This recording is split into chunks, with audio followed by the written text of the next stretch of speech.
Step 1. We admitted we were powerless over alcohol, that our lives had become unmanageable. The double admission. There are, within Step 1, two admissions, not one, each with its own flavor of truth. The first is a personal reckoning. I am powerless over alcohol. The second is existential.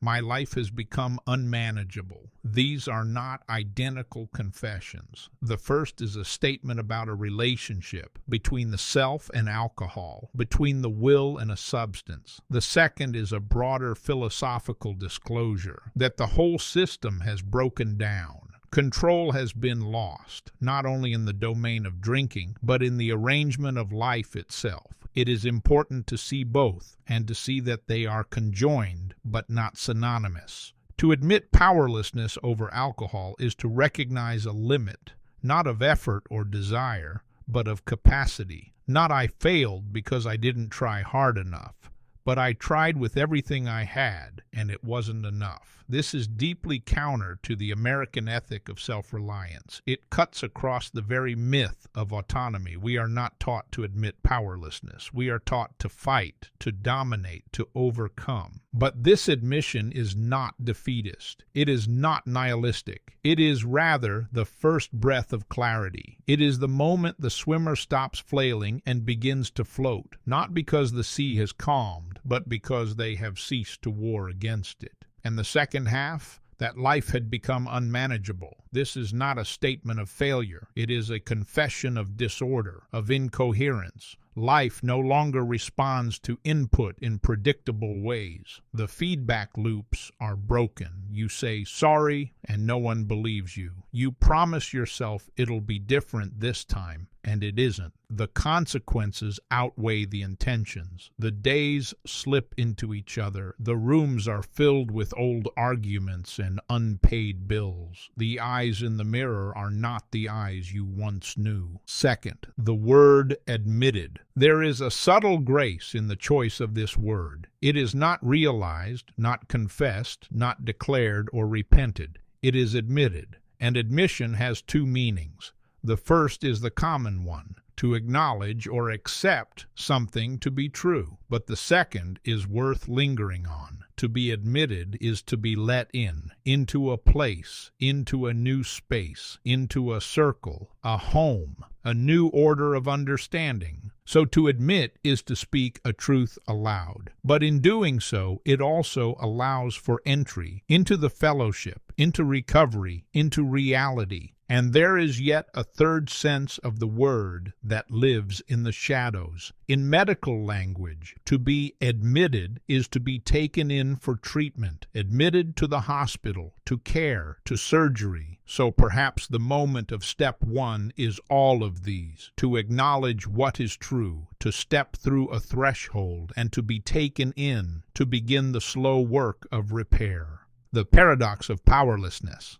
Let us not underestimate how radical this step is. In a world that prizes control, dominance, and mastery, step 1 asks for something closer to confession. It suggests that the way forward is through the very door we most fear, the door marked I can't. This is not to say one is powerless in all things, but in this domain, this key and burning domain, there is no control, no safe way, no casual sip. The circuitry is compromised. And here lies the paradox, that in the very act of admitting powerlessness, a new form of power is born. Not the power to control alcohol, but the power to begin again, the power to reach out, the power to stop pretending. There is a theological current here, though it need not wear any religious name. The act of yielding becomes the act of stepping into truth, and truth, when spoken plainly, has a way of reordering everything around it. The fourth, the philosophical implications of unmanageability. To say that one's life has become unmanageable is not merely a comment on one's calendar or obligations. It is a deeper metaphysical statement that the coordinates of agency and consequence have become scrambled, that the self is no longer capable of being the coherent author of its own story.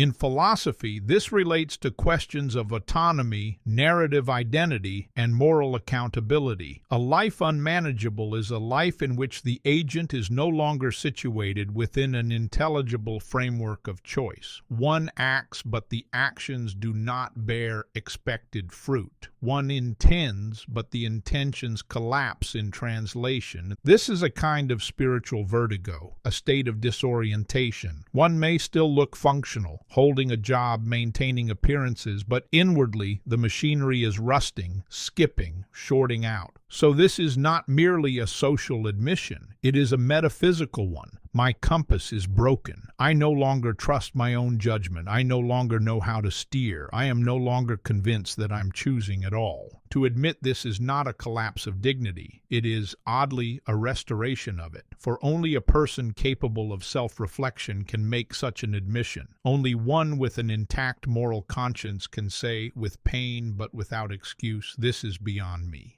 Step 1 is spiritual posture. Step 1 does not solve anything. It does not fix. It does not restore. It does not amend the past or promise the future. What it does is position the speaker. It brings the soul to its knees, not as punishment, but as placement. It prepares the ground. If you look closely, you'll notice step 1 does not ask why. It doesn't need the story. The story will come later in inventories and amends. But for now, all that matters is standing or kneeling in the truth. And for many, this is the first time they have spoken the truth aloud in years. This is why meetings begin with, "Hi, my name is Chi, and I'm an alcoholic." Not because that is all the person is, but because that one admission does something extraordinary. It breaks the spell. It cuts through denial, delusion, performance. It equalizes the room. It levels the speaker with everyone else. And it says, I no longer need to pretend. 6. The social mirror and the end of pretending.